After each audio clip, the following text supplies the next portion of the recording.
वालेकुम, good morning. क्या हाल चाल है? कैसे हैं आप सब? उम्मीद है जी आप सब खैरियत से होंगे। अल्लाह का शुक्र है कि मैं भी ठीक-ठाक हूँ। ब्लॉग की शुरुआत हो रही है बहुत ही प्यारी मीठी-मीठी सुबह से, हल्की-हल्की हवा चल रही है। मैं आई थी छत पे ज़रा थोड़ा राउंड लगाने के लिए। ऐसी ठंडी मीठी सी रुत हो, हल्की-हल्की हवा चल रही हो तो मुझे छत पे आके बड़ा सुकून होता है। अगर मेरे पास टाइम हो तो मैं लाज़मी आती हूँ। आज मैं काफ़ी रिलैक्स महसूस कर रही थी, ज़रा स्ट्रेस फ्री थी क्योंकि आज का पूरा दिन मैंने अपने लिए रखा हुआ था। घर के काफ़ी काम-काज करने वाले थे तो मैंने कहा आज के दिन यही होंगे। तो यहाँ पर मुझे चाहिए था नाश्ते के लिए हरा धनिया जो कि घर में ख़त्म हुआ था। तो मैंने कहा ये वाला किस दिन काम आएगा? आज इसी को फ्रेश निकालते हैं और यूज़ करते हैं। तो ये हरा धनिया यहाँ से मैंने तोड़ लिया, फिर छुरी के साथ ना मैंने काट लिया था। इतनी मुझे कोई एक्साइटमेंट हो रही थी ना इसको काटते हुए, एक बड़ी अच्छी-सी फीलिंग आ रही थी कि फर्स्ट टाइम मैंने इस तरह से ना कोई फ्रेश चीज़ को अपने हाथों से ऐसे तोड़ा है या काटा है, तो बड़ा अच्छा लग रहा था। ख़ैर वो लेकर आ गई मैं नीचे और नाश्ते में मुझे आज बनाने थे जी, ये दाल पड़ी हुई थी, मूँग मसूर की दाल मैंने बनाई थी, दाल और चावल बने थे 1 दिन पहले। जब भी ये दाल मेरे घर में बनती है ना तो इसको नेक्स्ट डे मैं इस तरह से पराठों में ही यूज़ करती हूँ, क्योंकि बच्चे इसे रोटी के पराठे के साथ ऐसे लगा के खाना इतना कोई पसंद नहीं करते और दाल के पराठे बड़े शौक से खा लेते हैं। तो उसके लिए यहाँ पर मैंने फिर आटे को छान लिया है, इसके अंदर सारी दाल ऐड कर दी है जो भी पड़ी हुई थी और साथ में कुछ बेसिक से मसाले। इसके साथ मैंने कलौंजी ऐड की है, ये मैंने मसाले के अंदर मिक्स करके रखी हुई है, ज़ीरा धनिया पाउडर के अंदर ही मैंने कलौंजी डाल के रखी हुई है। आजकल ना मैं हांडी में यूज़ कर रही हूँ तो मुझे काफ़ी मज़े की लग रही है ये। तो ये मैंने पराठों के अंदर भी ऐड कर दिया है और साथ में गरम मसाला पाउडर थोड़ा-सा डाला है, कुटी लाल मिर्च, हल्दी और हल्का-सा नमक ऐड कर दिया है। साथ में यहाँ पर मैंने एक छोटू-सा प्याज़ और 3-4 सब्ज़ मिर्चों को चॉप कर लिया है बारीक-सा करके और ये दोनों चीज़ें भी मैं इसमें ऐड कर देती हूँ। और जो फ्रेश धनिया मैं तोड़ के लेकर आई हूँ, अब उसको भी बारीक-बारीक सा काटते हैं। इसको मैंने धो लिया था अच्छे से और इसको बारीक सा करके काट के ये भी मैं इसी में ऐड कर दूँगी। इतने ये कोई मज़े के गज़ब के पराठे लगते हैं ना कि मैं क्या ही बताऊँ।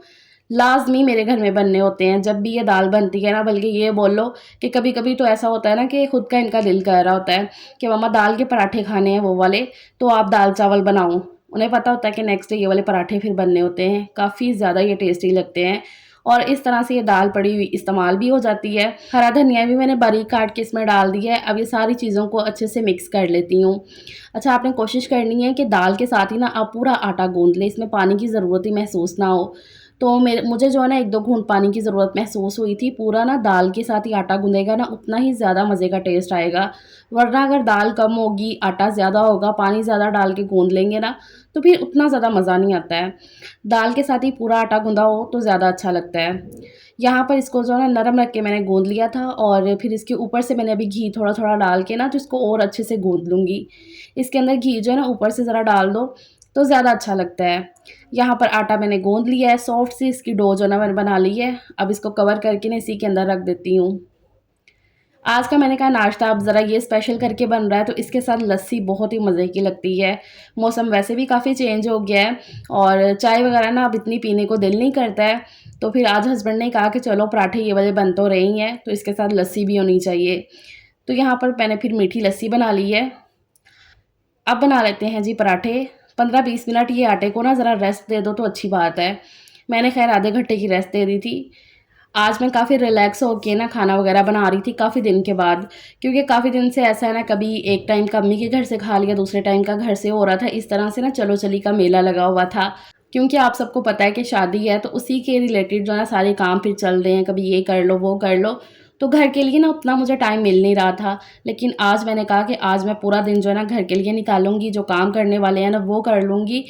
जो बेसिक ना घर की साफ़-सफ़ाइयाँ, डीप क्लीनिंग अच्छे से हो जाएगी, कपड़े धुलने वाले हैं वो हो जाएँगे। इस तरह करके ना मैंने 1 दिन पहले प्लान कर लिया था ये सब कुछ। ख़ैर यहाँ पर जी ये दाल के पराठे गरमा-गरम बन के तैयार हो रहे हैं। इनको हल्की धीमी आँच पे बनाना है इन पराठों को और हल्का-हल्का घी लगाते जाओ। पेड़े के अंदर घी लगाने की कोई ज़रूरत नहीं है।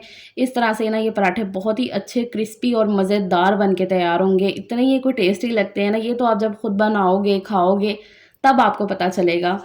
ख़ैर जी यहाँ पर सारे पराठे मैंने सबको खिला दिए अपने-अपने और ये लास्ट का है मेरा। यहाँ पर मैं अपनी प्लेट तैयार कर लेती हूँ। लेकिन उससे पहले आपको अपने ये निशान के बारे में बता दूँ, क्योंकि परसों-तरसों के ब्लॉग में 2 से 3 बल्कि 4-5 कमेंट आए हैं कि आपी आपके बाजू में क्या हुआ है। तो ये मेरे बाजू में 4-5 साल पहले बाजू जल गया था यहाँ से।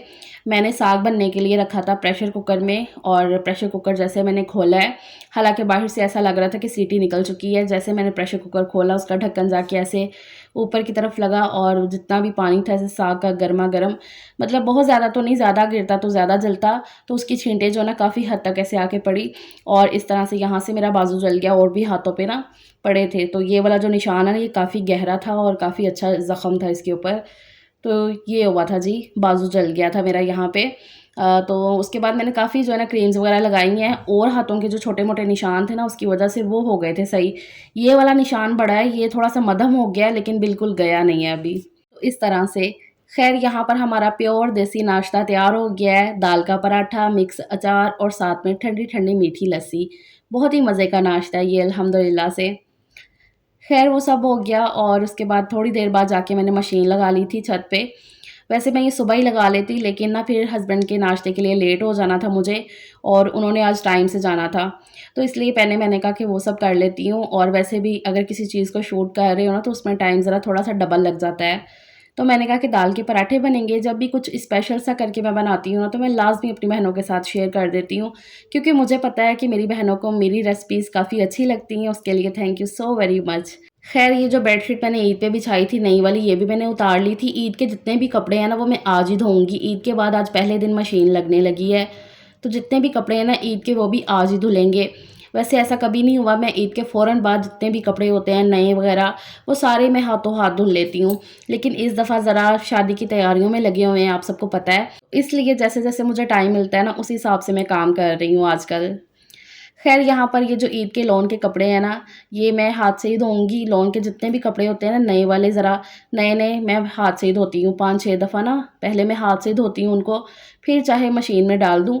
लेकिन नए-नए कपड़े ना हाथ से धुल जाएँ तो ज़्यादा सही रहते हैं, क्योंकि इनका कलर भी जल्दी फ़ेड हो जाता है, तो हाथ से ज़रा ना सही रहते हैं। तो यहाँ पर ये सारे नए कपड़ों को मैं भिगो दूँगी इस टब के अंदर। इनको मैं हाथ से ही धो के डाल दूँगी और बाकी का जो फेर है ना मैंने वो मशीन में डाल दिया है।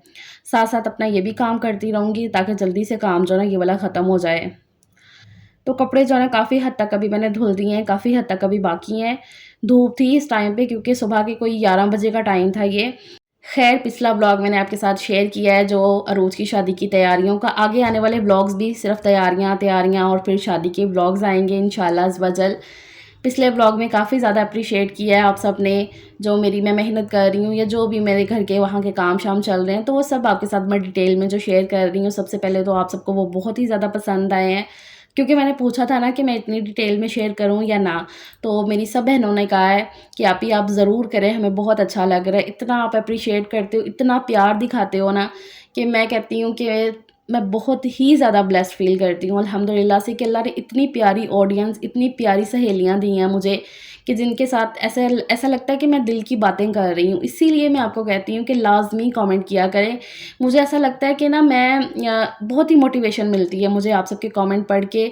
मेरा दिल करता है कि हाँ, मैं जल्दी-जल्दी से अब मैं ब्लॉग अपलोड करूँ आपके लिए, क्योंकि भई आप वेट कर रहे होंगे, तो इस तरह से करके होता है मेरे लिए। तो thank you so very much. सब ने अपनी-अपनी दिल की बातें की कि आपी हम भी अपने अम्मी-अब्बू के साथ इसी तरह करते हैं, हम भी घर की बड़ी बेटियाँ हैं। तो अपनी वो जो आप एक छोटे से कमेंट में अपनी स्टोरी बताते हो ना, तो ऐसे लगता है कि वो दिल का कनेक्शन है आप सबके साथ ना, कि बिल्कुल वो फ्रेंड्स जैसे बातें करते हैं बैठ के, तो उस तरह से फीलिंग आती है। तो भई बहुत शुक्रिया आप सबके प्यार का, बहुत ज़्यादा शुक्रिया। इसी तरह से अपना प्यार बनाए रखिएगा और हाँ, वीडियो को ज़रा शेयर कर दिया करें। इससे ये होता है कि कनेक्शन हमारा ज़रा थोड़ा-सा और ज़्यादा हो जाता है, बढ़ जाता है और फिर अच्छा लगता है। बाकी thank you so very much आपके प्यार का। अभी तक जिसने चैनल को सब्सक्राइब नहीं किया तो काइंडली चैनल को सब्सक्राइब कर लें अगर आपको ज़रा-सा भी व्लॉग अच्छा लग रहा है तो।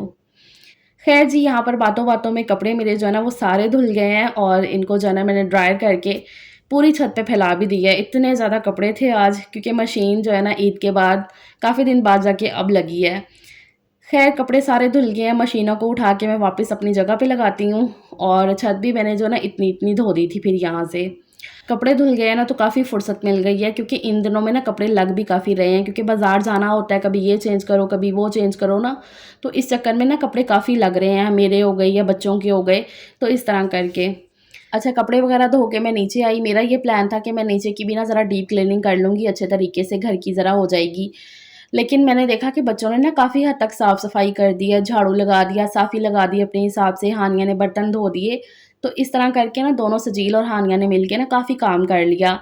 तो मैंने कहा कि चलो फिर आज इन्होंने कर तो लिया है, तो मैं डीप क्लीनिंग रहने ही देती हूँ। वैसे भी कपड़े वगैरह धो के ना तो ज़रा थोड़ा-सा वो थक भी गई थी मैं, तो इसलिए मैंने कहा आज के लिए ये काम रहने देते हैं, जितना हो गया है ना उतना ठीक है। फिर मैंने और बहुत से काम थे करने वाले, वो कर लिए, शादी से रिलेटेड बोल लो, तो वो सब किए और अभी ये दोपहर के 3 बज गए हैं। तो मैं सोच ही रही थी कि अब मैं खाने में क्या ही बनाऊँ, क्योंकि शाम को फिर से हमें जाना था, बाहर ही बाज़ार ही जाना था, मार्केट, कुछ अम्मी के घर का ही चक्कर था। तो मैं कह रही थी कि अच्छा मैं खाने में क्या ही बनाऊँ? चिकन का पैकेट पड़ा हुआ था फ्रिज में, पहले मैं सोच रही थी कि वो करूँ, लेकिन दिल भी नहीं कर रहा था। फिर मुझे याद आया कि शामी कबाब पड़े हुए हैं फ्रिज में, तो मैंने वो निकाले। जब कुछ ना बनाओ तो फिर शामी कबाब याद आ जाते हैं, और अल्लाह ताला ने ना ऐसे वसीले बनाए हुए हैं, अल्लाह का शुक्र है कि वो कहते हैं ना दाने-दाने पे लिखा है खाने वाले का नाम। तो मैं अभी ये सारी चीज़ें सोच ही रही थी कि हमें कहीं से आ गई ये चने का पुलाव, देगी पुलाव आ गया इतना कोई मज़े का। मुझे तो वैसे चने का पुलाव बहुत ज़्यादा पसंद है। मैंने कहा ये तो सही है, मेरी तो जैसे ईद ही हो गई, इतनी मैं खुश हो गई देख के, मैंने कहा सही हो गया ये। तो वो मैंने निकाल लिया, और साथ में शामी कबाब तो मैंने पहले ही रखे हुए थे, और सजील को मैंने रोटी लेने के लिए भी भेज दिया था कि चलो मैं कबाब फ्राई कर ली हूँ, सजील आप रोटी ले आओ। लेकिन फिर चावल भी आ गए, तो अल्लाह का शुक्र है ये ना हमारा इस तरह से बहुत ही अच्छा-सा लंच हो गया। अल्लाह ताला जो हमारे लिए प्लान करता है ना, यकीन करें वो हमारी सोच से बढ़ के हमारे लिए प्लान करता है। अल्हम्दुलिल्लाह, मैं अल्लाह की जितनी नेमतों का शुक्र अदा करूँ उतना कम है। इस तरह से जी खाना-पीना खाया, उसके बाद अभी ये शाम के 5 साढ़े 5 का टाइम है, फिर मैं फ्रेश हो गई थी, चेंज-वेंज कर लिया था, क्योंकि हमें जाना था बाज़ार मार्केट, अरूज की ही शादी का कुछ सामान वगैरह लेकर आने के लिए। वो आपको नेक्स्ट व्लॉग में पता चल जाएगा कि क्या लेने जा रहे हैं। फिलहाल हमें निकलना था, मैं, सलीम और वहाँ से अम्मी-अब्बू भी जाएँगे। आज मैंने ज़यान को भी साथ में तैयार कर लिया था, क्योंकि जब हमें पता हो ना कि हमें ज़्यादा टाइम लग जाएगा बाहर, तो फिर मैं ज़यान को साथ ही ले लेती हूँ, क्योंकि वो 1-2 घंटे तो रुक जाएगा। लेकिन अगर ज़्यादा टाइम लग जाए ना, तो फिर उसको होता है कि मम्मा को फ़ोन करो, वो आई नहीं है, तो मैंने कहा इसको साथ ले लेते हैं, ज़रा रिलैक्स रहेंगे। बाकी तो मैं बच्चों को घर छोड़ के ही जाना मुनासिब समझती हूँ, क्योंकि बाहर जाके ना इन पे ज़्यादा ध्यान हो जाता है। लेकिन ये है कि फिर ज़्यादा देर भी नहीं छोड़ा जा सकता है, क्योंकि ज़यान ज़रा छोटा है ना, इस वजह से। सो दैट्स इट आज के लिए। कल मिलते हैं एक नए व्लॉग के साथ। टेक केयर, अल्लाह हाफ़िज़।